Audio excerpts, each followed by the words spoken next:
Welcome, everybody. Good afternoon, and welcome to another episode of American Spaces on Air, a podcast produced by Instituto Chileno Norteamericano in Santiago and the American Academy of Science and Technology at Universidad de Talca, with the support and collaboration of the American Spaces Network in Chile and the United States Embassy in Santiago.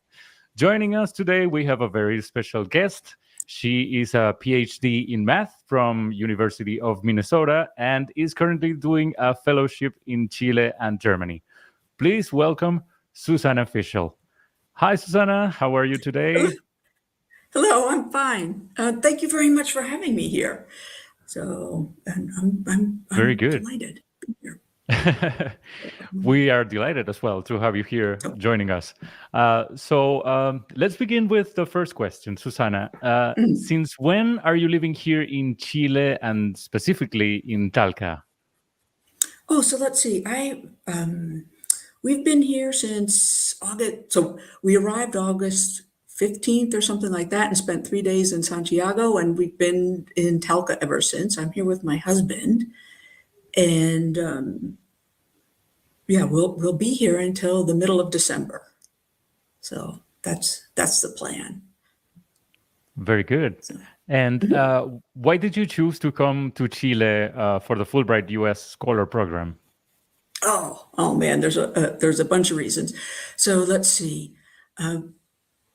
So originally I came to Chile with my whole family, with my two sons and my husband in 2014. And we were here for the whole U.S. academic year from August 2014 until about July 2015.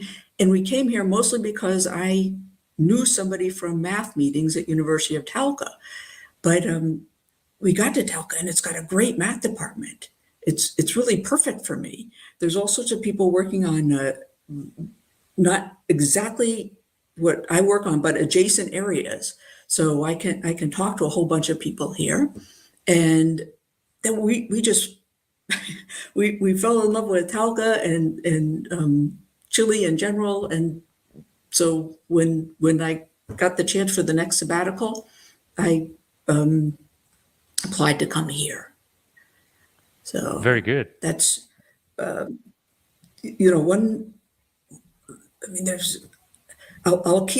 things will keep popping out of my mouth during this podcast for reasons I love Chile, but one of them is, if I go to downtown Talca, there's about 1 million people on the streets. It's packed. There's people all over the place, and this is very different from most cities of its size in the U.S., where this, you don't see as many people, and I really like it. So that's just one sort of one thing we like here. So, and there's lots of celebrations. I mean, we've already been to Chancho Muerto and festival of there was a beer festival too. And what else? Oh, and I'll say this wrong, Festival de la Chilenidad, all sorts of things. So, and we've only been here a month. So did you get to enjoy Fiestas Patrias? Yeah, that's what we went. So this was this was 4 days. And so we could go to the official Talca festival, which, there were about 1 zillion people there. And then we went, a colleague was worried that we wouldn't get the true Chilean experience. So we went to her house and ate empanadas and drank a lot of wine and sang. So it was a lot of fun. Awesome. And, continuing on Chile, have you been able to travel around the country? Have you been to other parts of the country that are not Talca? Oh, so we've been to Santiago a couple of times, and man, it's the place to be. So I really like it there. We've been when we were here for the whole year, we went to, we took a trip down south. So we stopped in Temuco, and we stopped in Puerto Vara, we stopped in Chiloé, and this was a big treat. when we were here for the year, we managed to buy a car at the beginning of the year and then sell it back to the dealer at the end. So we could travel a fair amount by car then. And that it was all really easy to do. So I like that. And then on one of my trips back for work, we went to Patagonia, and it was too short. We were only there about 4 days. And this time, I don't know. I hope we can go to La Serena. So I hope to have many trips back in the future. I can't travel that much on any one trip. So. Well, most of the places that you mentioned have an American space in them. So Oh, okay. Feel free to visit us anytime. Oh, you bet. Thank you. Very good. Okay, so moving to the next question, tell us more about your previous academic experience and how did it bring you to teach algebraic and enumerative combinatorics? So, combinatorics. Yes? Combinatorics. Very good. At Universidad de EELCA. Yeah, no,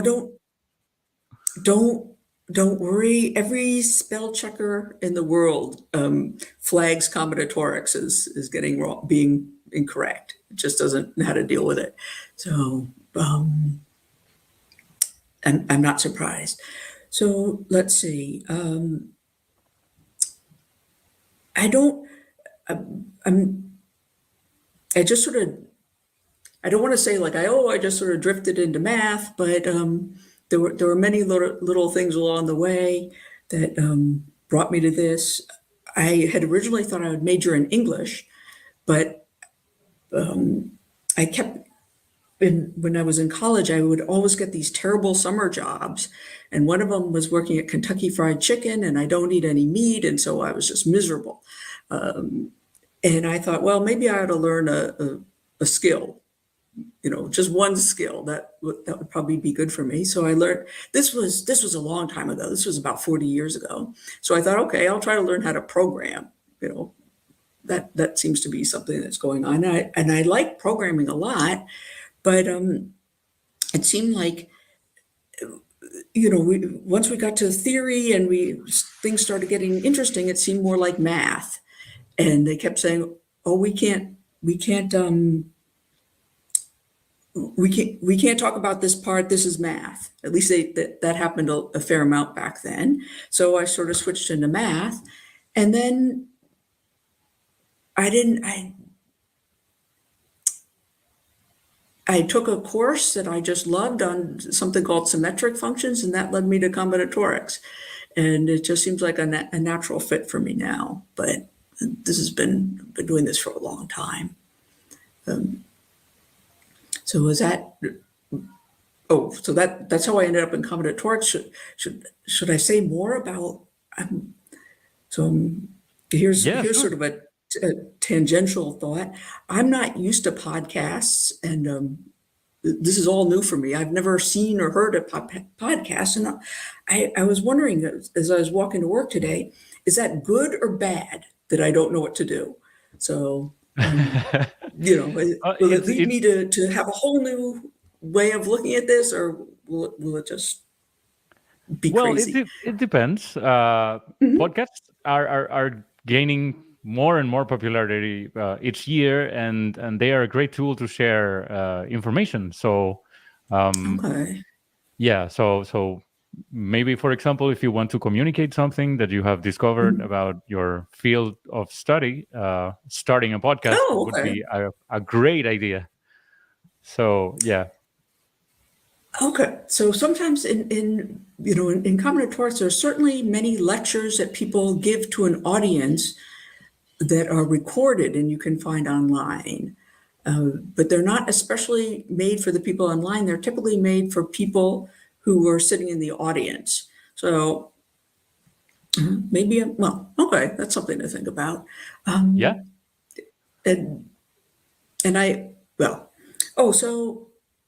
So I ended up at University of Minnesota. That's where my parents lived at that time. And they had a really marvelous department they had a really marvelous group in combinatorics. And then my first job was not a postdoc. This was sort of unusual, but I went straight to a tenure track job at Southern Connecticut University in New Haven. And at first I was sort of shocked. It was a great deal more teaching than I was used to. It was 12 hours a week of teaching, but it turned out to be a great place to be. It was right next to Yale University, so I could go to all sorts of seminars. And it was also close enough to Boston, which is a hotspot for combinatorics in case anyone ever asks you about that. So I could drive up there and go to those talks. And plus it was near the beach, it was near the mountains, it was near New York City. It was great. So I really liked it there.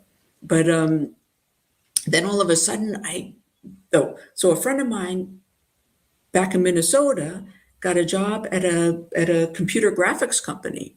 And one of the typical things that students ask when you're teaching math is, what is this good for? What is this good for?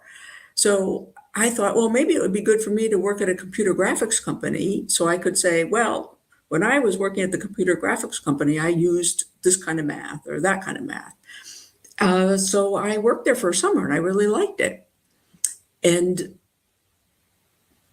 so I thought, well, maybe I could try this for a little bit longer. And I got this job at this company in Berlin.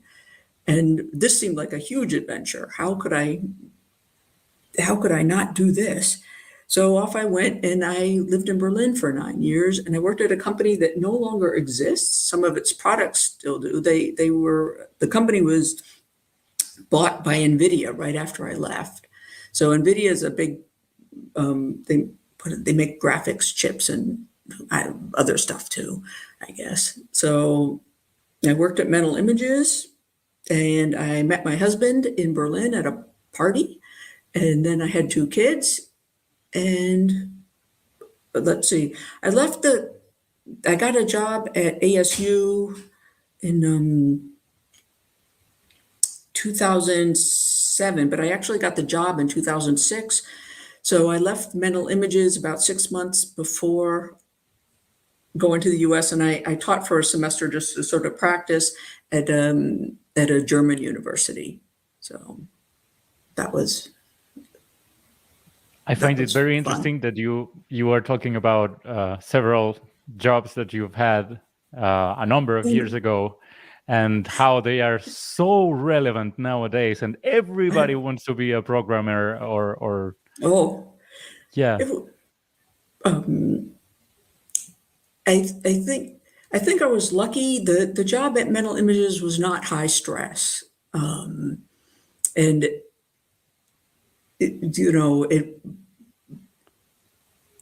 I don't think I'd like a high stress programming job, but it was fun. I love computers, and so it was great for those years. But I missed teaching, and I also missed you can really design your own day when you're a professor. So I work all the time, but I don't have to be at any specific place, and I can, except when I'm teaching, and so that part's nice too. Awesome. And very good. Now, going back to the questions. So you mentioned that you have been in Chile before, right? In 2014 right. And 2015. How is your Spanish? So when I went to Germany, I thought I had taken some German in college, and I thought, within 2 months I'll be able to speak fluent German. Well, forget it. It was hard, and one of the reasons that it's hard is that I speak English, and everybody, most of the people I come in contact with speak some English, both here and in Germany. But even in Germany, it was you have to get up to sort of the critical speed in speaking the language before other people will speak with you. But then how do you get to that critical speed if no one will speak to you? So in Germany, I found a number of old ladies who were pretty lonely and didn't speak any English. So I would go out for dinner with these people and practice. And then I had a couple of friends who were pretty saintly about practicing with me. So that's what worked in Germany. But then I was single and it was easier to do that. So then I've come to Chile with, the first time around with 2 kids and a husband, and now it's just with a husband who does not show a great deal of interest in learning Spanish.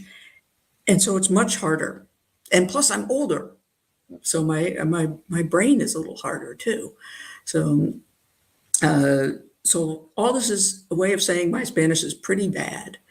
I know a lot of the grammar, but it takes the gears a long time to, okay, I should use subjunctive here. Okay, present subjunctive, then conditional. Oh, do I need par? Do I need para? Por? Do I need para? All these kind of things. So it just takes me, and plus Spanish is really tough in case you didn't know this. The verbs, I have nightmares about them. So they're very hard to use. And particularly in this region of the continent, people speak very fast as well. That is the other point. Thank you very much. People speak really fast, and I will say, please, más despacio, or, whatever. And they will say 2 words more slowly. And then it goes off at rocket speed. So there's that. And then there's the problem of missing letters, where people just, there's some letters that just don't get said. And that's hard if you're me. That I think that can be complicated. So I practice with some very, very nice people. One thing that that there is now that I didn't know about, I don't know if 8 years ago, is there's this, I use italki sometimes where you find people to talk to practice. But we'll see. The class I'm going to start teaching this week, I'm going to offer in Spanish and English, and I'm going to try to speak Spanish, and we'll see what everybody else speaks. So there are 5 grad students in there. So, well, we wish you a lot of success. Oh, thank you. Thank you. Yeah, we know you're gonna do great. Well, and living in Germany and in Chile and in the United States, what's the experience like? I mean, the cultural exchange. What's like the hardest part of moving to a new, different culture, and what's the best part?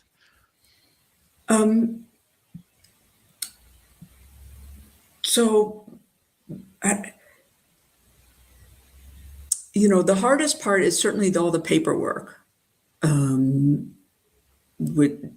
Just to get the visa was a lot of work. Both in 2014 and 2015. I'm glad I'm used to computers. I'm glad I had a lot of help, and that was hard. I don't know. Every day is sort of when you're trying to learn the language, every day is an adventure. So it hasn't been, and I've got a lot of help from my colleagues here. So I can't really say what's been really hard. Very good. No, sorry. No problem. It's been lovely. I love it here. Awesome. Very good. That's great. And let's see. Okay, so how did your interest in math started? Oh, well, it really started with the programming. So, and really, I'd always liked math, but I didn't really think it was a way, a lot of people say this, you don't really think you could earn a living with math. I mean, you think, oh, I could be a doctor or a lawyer or something like that. But, I knew I didn't want to teach math in high school. So I didn't really see, I didn't know what else could be done with this. But once I decided to learn about programming, it was sort of a slow, more and more math, and then just math with some computers. So that's how that got started. Perfect.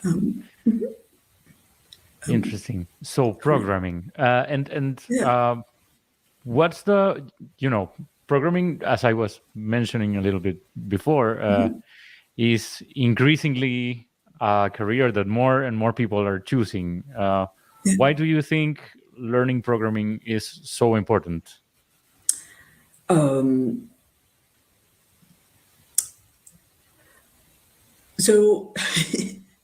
So I, when I was in high school, I was given a manual typewriter, believe it or not. Do you even know what a typewriter is? I mean, Yeah. And I grew up with phones that you dialed and all this kind of stuff. And that was all pre-computer. All this is unimaginable now. Everything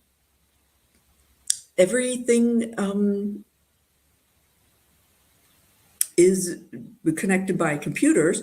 And I don't know, I'm also sort of surprised by how many errors there can be with computers. I mean, even today when I was, I have to use Skype to call my mother, and I need to set up my credit card in there, and somehow my credit card was not going to the right Skype.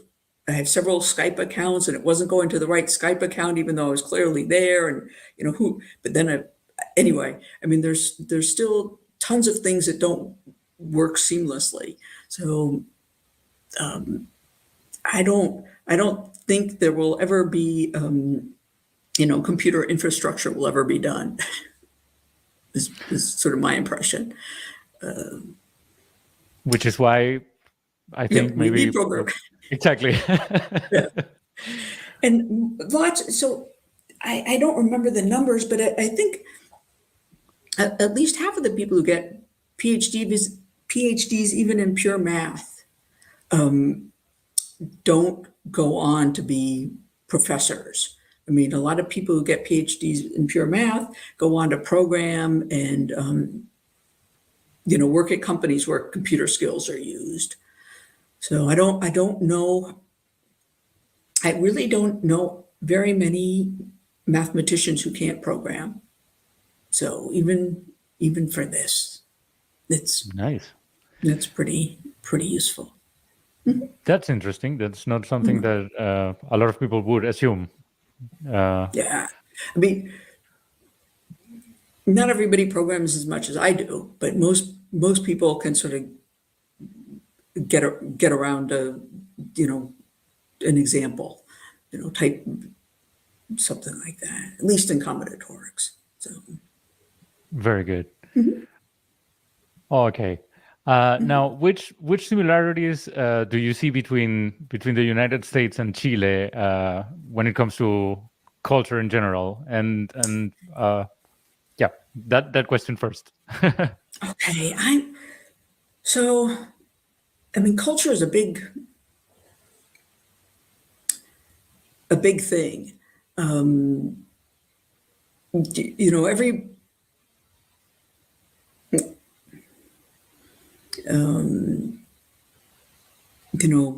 Both in Chile and in the U.S., the family is a big deal.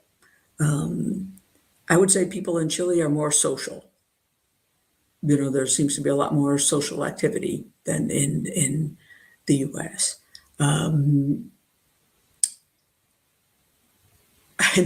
Except maybe with respect to driving, it seems like people here are more patient, at least about waiting online and stuff like that.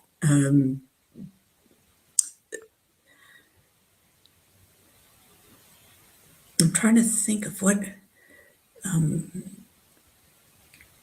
Well, this was very surprising to me when I first arrived in Chile. I'm also from another country. Okay. So, yeah. So, the celebration of Fiestas Patrias is something huge. And Right. I've been told that in America, Independence Day is also a big celebration. Would you say it's similar? Oh, so no, not so much. I mean, okay, we have fireworks and a barbecue. Okay, so here there aren't so many fireworks or our barbecues. But I get the feeling that people travel to be with their families here on Fiestas Patrias, and I don't, unless I live very close to my parents, I wouldn't go home. Wouldn't have ever gone home for the 4th of July, maybe for Thanksgiving, maybe for Christmas, but the 4th of July, no. And we don't. So when we first got here, this time we were living in an Airbnb, and it was on the 13th floor of a building that overlooked a school. And so we had a great time looking at all these little kids practicing and dancing in circles, and waving doing the cueca and stuff like this. And 8 years ago, when we came here, we stuck our sons in school, and they even had to learn how to dance the cueca. So we have all these videos of these, terrified little kids from Arizona, trying to make sure they don't do a misstep and all this. But there's nothing. I don't think they ever had to learn to dance in any of either of my sons, the years that they were in school. And when I was a kid, we did some folk dancing, but not much. And so that's a much bigger deal. I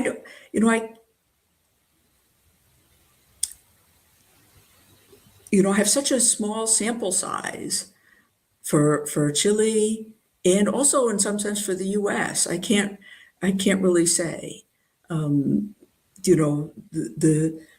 The places that I've always lived in sort of urban areas in the U.S., and I know they're really different from rural areas. So I can't say so much about what goes on across the U.S. just about my tiny little slice, but I was waiting online to buy a cookie. Okay. In downtown Talca. There was this great looking cookie that I really wanted to have. And there I was waiting for it, and it was taking forever. It seemed like, there was only one person in front of me, but, they seemed to have to call somebody. This was just a cookie at a bakery, and they had to call somebody, and then they had to go get the money somewhere else, and they came back, and they had to write out this whole long receipt. And I'm, after a while, I'm like, oh, can't this be done a little faster? But then after that, we had to go get some help with the cell phones so that we could, I could communicate with my husband. And it was taking us, the person who was helping us was super patient. We didn't understand anything. We were trying to figure out what cell phone company to use and what was the best thing to do and all this stuff. And he took forever to explain it to us because he was really patient, and it was all clear at the end. And there were people behind us, but nobody was like, come on, hurry up. So, I mean, there's this part is really nice. So I don't know if it's like that everywhere, but it seems like much easier going, except for driving in Chile. So I think it's part of our culture. We expect to be waiting when we're doing a line. So yeah, we expect that it's going to take some time.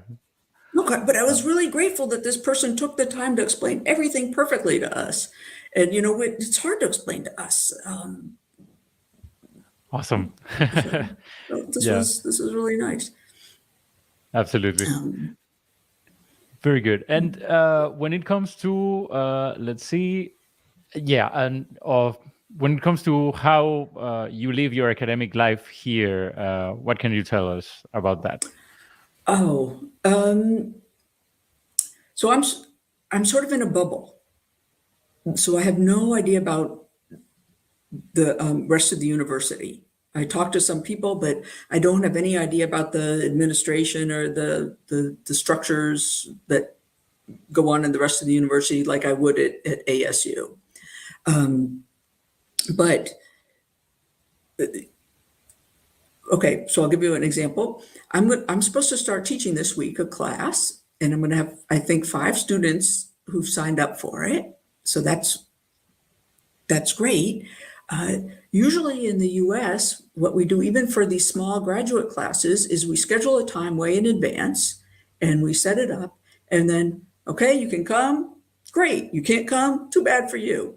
And then it's sort of bad because then you only have 3 students and then the class is canceled and all that. This way, it's such a small class and this really makes sense. We wait until the last possible, no, we wait until the last possible second to schedule everything. And then I think we're just going to sort of battle it out and figure out what time works the best for all of us. So that's completely different. And it's much small. ASU, in the math department, I can't remember, 55 to 60 professors with tenure track. And then there's 60 more who are lecturers who teach lower level classes but aren't involved in research. So that's huge. That's 120 people teaching math. And here, I think there's 14 or 15. So Okay.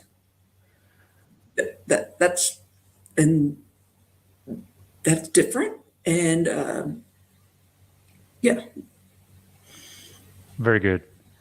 And what do you think are the main challenges and opportunities if we talk about math and gender equality? Oh, well, I'll say this, there's plenty of opportunity to get better. So the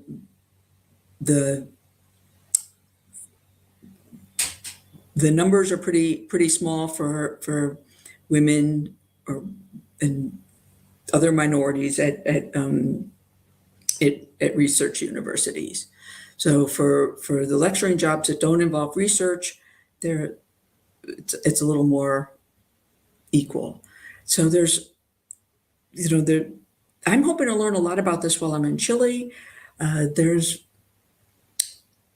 a pretty active group, and they're holding a workshop in Valparaiso in about a month. So I hope to go to that and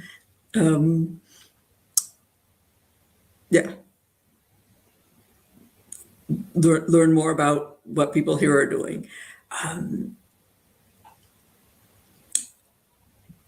And so how do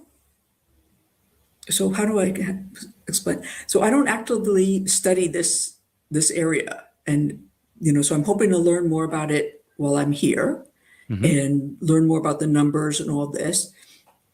What I do get involved in are sort of networking opportunities for women in math. So these have been really helpful for me in my life, where there'll be a meeting for women in algebraic combinatorics.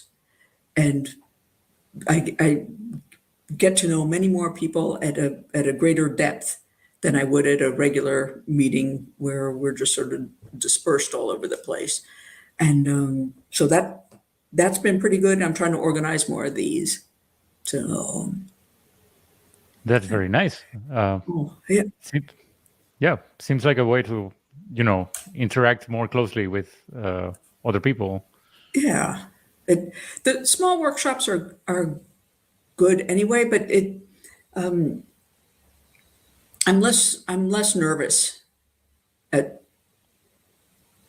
these, and we've been trying to form groups. Like the workshop has maybe 35, 40 people, and then we try to form little groups within the workshop to work on specific problems so that we can keep in touch. So, and it's possible, we've been trying to do this, is to have workshops that, it's not only women who go, but it's people who are more interested in changing the environment of math in this area, to work on math problems together and get to know people. So we'll see how this is. I guess the first one of these I went to was in 2011. So they've been around, and we're been trying to be involved in organizing some more now too. Perfect. So. Very good. Now we are reaching the end of the interview, so we would like to ask you, which message would you give to women that work, study, or are interested in STEM careers? So I sort of,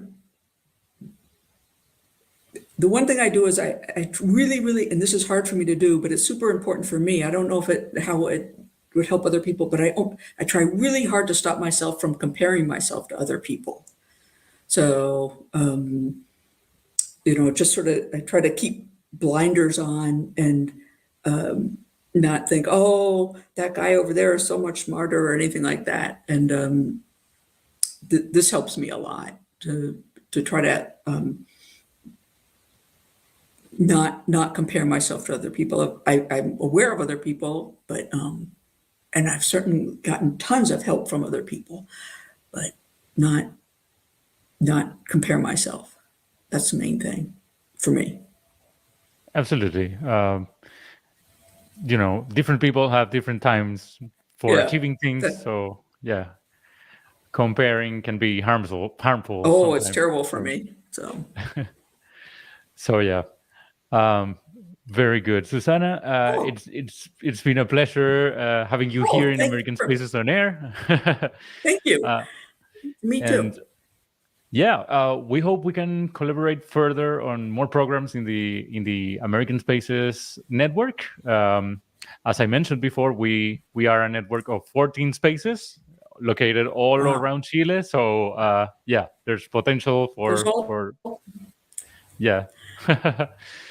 So thank you so much for joining us today, and we hope you have a fantastic week. And you too. We hope to see you very soon.